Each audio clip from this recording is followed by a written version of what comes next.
couple of weeks back in Parshas Toldos, Yaakov Avinu receives the brachos from his father Yitzchak. And of course, Yaakov senses that his brother Esav cannot be happy. Rivka, his mother, takes him aside and says to him, listen, your brother Esav wants to kill you. Run away to my brother Lavan.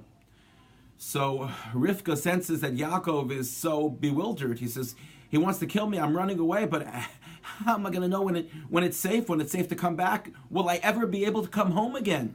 So Rivka continues and says, Ad shuv charon afachicha mimcha. When the anger of your brother subsides from within you.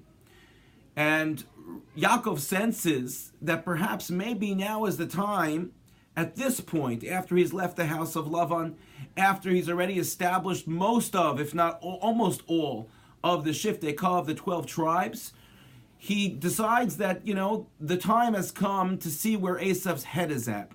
To see if Esav is as angry at him as he once was, and if Esav still wants to kill him.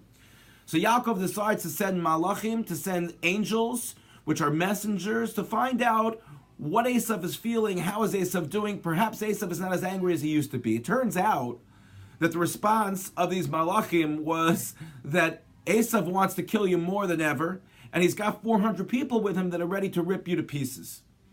And so Yaakov becomes scared, and Yaakov prepares for battle, he prepares for war. But when Yaakov sends the messengers to Esav, the pasuk says, Arza Seir Stei Edom. Where did he send them? Where did they go?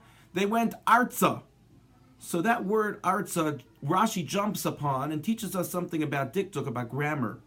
He says that word Arza, whenever there is a word which needs a lamed in the beginning of the word, the Torah places a hey at the end of the word. So in other words, the pasuk should have read Le'eretz Seir instead of Arza, but instead of Le'eretz, instead of the lamed in the beginning of the word, a hey is placed at the end of the word. So Rav Yitzchak Mivarki Zatzal asks a question and says, well, why do we need to know this? What's the significance of this? Why is Rashi telling us this?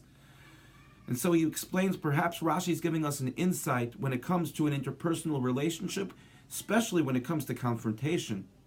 He says, when something needs to be said, and remember, the letters here, a word, arza, it represents a language. When something needs to be said, instead of saying it in the beginning, maybe just wait, maybe just hold on, maybe just be quiet and wait until the end. In other words, what's the difference if the letter was in the beginning of the word or the letter was in the end of the word? Either way, we would have to add a letter. The difference is where the letter is placed. The fact that the letter is placed at the end of the word teaches us that when it comes to conflict, that maybe in the beginning we should just listen. Instead of responding, instead of talking, instead of trying to prove our point, just listen. And then hopefully we'll be able to gain greater insight. And this works with Chazal's always encouraging us that siag lechachma shtika, that the key to chachma, to knowledge, to success is silence, not complete silence. We need to speak.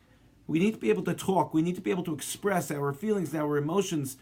But at the same time, we need to also be patient in letting the person who we're having a conversation with or the person who we're having a confrontation with, to let them speak as well, because sometimes we might be surprised what it is that they say, which will totally change what we would say in the first place. So may we be zocheh that when it comes to our own interactions, that we recognize the need of the extra letter, not in the beginning of the word, but at the end of the word, that we have patience, and hopefully confrontation ends up becoming conversation. Thank you for listening, and have a good Shabbos.